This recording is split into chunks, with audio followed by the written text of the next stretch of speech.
现先天大道普传之宗旨及弥勒佛的原慈大愿，化污浊的人间为人间净土，化纷乱的世界为世间天国。七道的宝贵有什么印证道是宇宙的至高真理？它的作用贯穿了天地万物万类，更是我们一生之最高主宰。真正了解了这一点，我们就会体认到，道是随时随处可以被印证的。许多贤贤得道之后，发出了大诚心、大信心、大智慧，真修真行，皆能参悟到，不只在各教经典之中可以印证到，其实在任何时间空间、万事万物我们之一身，甚至一草一木，皆离不开道的本体和妙用。体认至此，自然能发出永不退转之道心。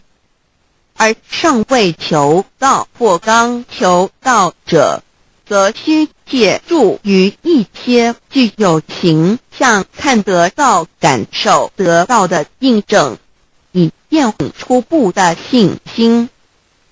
任何人只要有求道，经过身但天命之名师点开玄关正门，传授三宝者，无论其功德高深为末，死后皆是身软如棉，面色如生，灵性由正门归天，东不品师，下不腐臭，甚有多至数日不变，亦相满世者。目前的科技文明和医学知识还未进步到足以解释这种现象，但却无法否认个事实的存在。这种现象虽曾出现在某些宗教中，但极其罕见而珍贵，而求道之人除信道不笃于反道拜德者，不敢定论外，其余则比比皆是。肉身既显似瑞香，足可证其灵性已登善境，当无疑问。二人虽不为万物之灵，其实是很脆弱的。自从生在这个世界上，就难免天灾人祸的威胁，甚多以求道者，在遇到人力不可挽救之危急情况下，诚心使用三宝，皆能大事化小，小事化无。这种例证多得不可胜数，无法在此一一例举。以上两点虽然极为宝贵，但却是任何人只要一求道，借着上帝的天命宝贵，立刻就可以得到的保障。此后就随个人的诚心、智慧及对真理之实践，而有或深或浅不同的体认了。如人饮水，冷暖自知。希望各位具有善根，有机会能得闻大道的先生女子，皆能入宝山而满载而归，皆能求道而同真善境。 Introduction to DAY. What is DAY? DAO and MEII. What isn't DAOID? What do I get in RECI beginning DAOB? What do we need to receive DAOB? What impact does receiving DAO have on MEII? What can attest the validity of DAO? What is DAO? Observing the cosmos and all the living beings consciously. Among all the earthly activities and phenomena, we will find the existence of the laws of nature.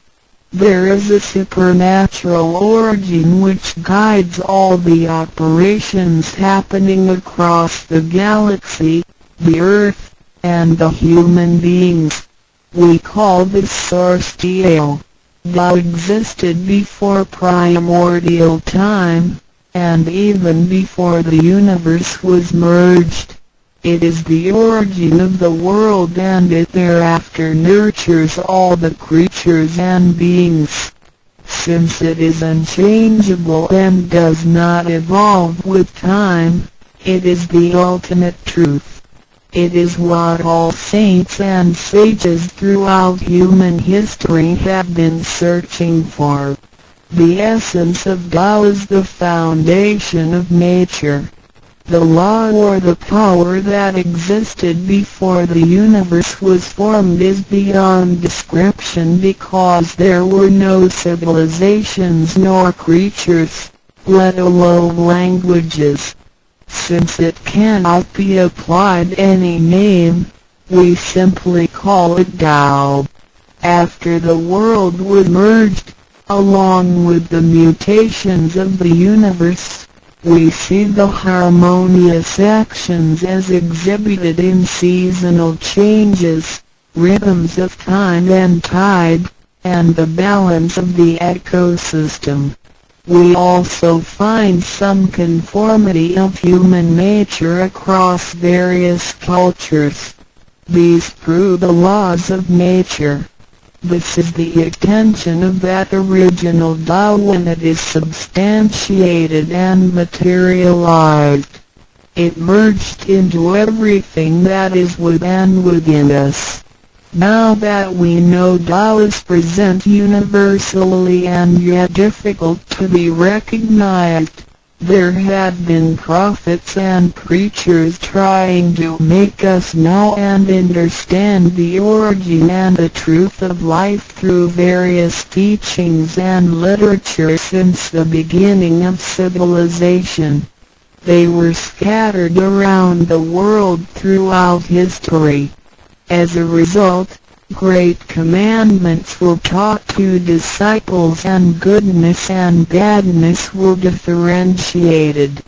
These teachings varied, based on differences in culture, background, timing and the level of each individual's comprehension.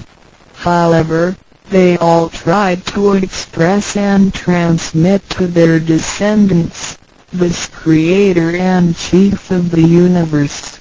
It is God, or what we call Tao. As we get to know it more and more, we will realize that the essence of Tao and its effect covers every existence without any exceptions. Tao is actually the headwaters of all religions. It embraces the essence of all the preaching and teachings, yet it is superior to the system of belief. It is nature, the universe itself. Tao or God represents the highest authority and power of nature. It is also the headstream and superior to all. It is the unchangeable principle. Understanding Tao allows us not only to discover the center of all religious belief, but also to communicate with the origin and the highest power of nature. We will then be able to relate ourselves to the truth of the universe. To probe further, Tao existed before the formation of all, yet it was not anterior, which means that the creation was embedded in it. Tao emerges into the creation, yet is not posterior, which means that it is not thereafter limited. Among those created, however large, They can be measured, however small, they can be detected. It is only Tao that cannot be measured of its immensity nor detected of its existence. Therefore, it is larger than the largest and leaves nothing excluded, and yet it can be smaller than the smallest and leaves nothing not penetrated. It is ubiquitous. It merges into and governs all. It is in charge of the space, the earth, human beings, all the creatures, and all existences. It penetrates and regulates the entire universe. It is the source of all the scriptures, sutras, as well as dharmas. It encompasses all the religions, and it is what makes one a Buddha or a saint. It is the single chief of all, and, above all, it is in charge of each individual too. It is the Divine Self. This is the true meaning of Tao. We should get to know it this way and rediscover our own invaluable treasure. So, to practice Tao is to revive one's own conscience as well as everyone else's and to act upon it accordingly. Then, all people can be of one spirit, all nations can be in peace like a family, and the great harmony will come true. How precious Tao is! Tao and me. The significance of Tao is in its immensity and ubiquity. Its mightiness guides the universe to carry on with changing seasons and evolving creatures. The countless aspects of the natural phenomena seem so capricious and yet really in order and in cycle. This almighty being also resides in each of us. It is the Divine Self, the natural quality of a person. It enables us to feel, taste, to hear, and to move without learning. While we research the ultimate truth in the universe, we should turn in upon and see into ourselves to discover that Divine Self. We will find the rules that govern the universe also comply with the way we are. Tao is not something too far to reach, nor too mysterious to comprehend. It is nothing particular, but has to do with our daily lives. We can't do without it. Every movement we make, in order to see, to touch, to feel and to think, is associated with Tao. Consider how many waters are hidden in our body, how delicately our physical functions are carried out. For example, when we shake hands, the components involved would include the coordination of joints and muscles, the chemical reactions of energy, the transmission of information through nerve systems, and the actions occurring in our brain such as issuing orders, making judgments and analyzing situations. Even with the most advanced technology and the highest level of knowledge we have developed today, we cannot completely reconstruct such the ability to perform such a simple movement. Therefore all individuals, regardless of the level of a person's knowledge and his being a grown-up, baby, a scholar or an illiterate, species are a kind of abilities we come equipped with naturally, without learning and being taught. It sits within us and is in charge of all. It is Tao, never diminishes nor inflates. Worldly knowledge acquired through learning can be forgotten. A gymnast can abandon his/her techniques and a musician can lose/her skills without practicing. The sense of Tao and its extent are always in charge of the macro-universe, the nature, and the micro-universe, the human being as self. We are associated with it unconsciously since the first day. Because it encompasses the whole nature with us, we also call it native self. It is within and surrounding us.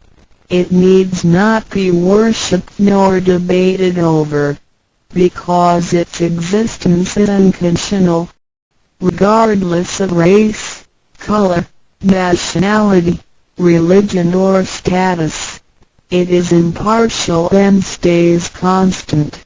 In receiving Tao, we not only find the origin of the universe, but also the divine self. We get to know the highest power in the universe as well as the genuine nature in charge itself. We discover the ultimate truth of the cosmos as well as the